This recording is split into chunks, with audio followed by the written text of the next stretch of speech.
If you are wondering what are these ports and holes that we have at the bottom of Samsung Galaxy A37, then let me quickly elaborate. We're gonna start from the left side. Over here, we can find the SIM tray, where we can usually insert our SIM cards.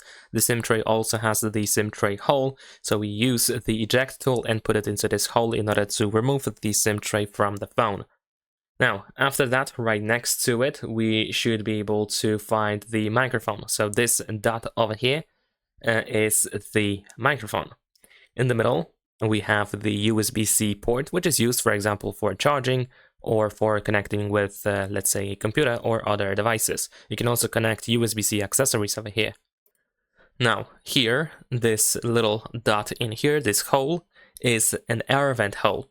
So usually the air vent hole is located at the top of the phones, but here on this phone, it is actually at the bottom.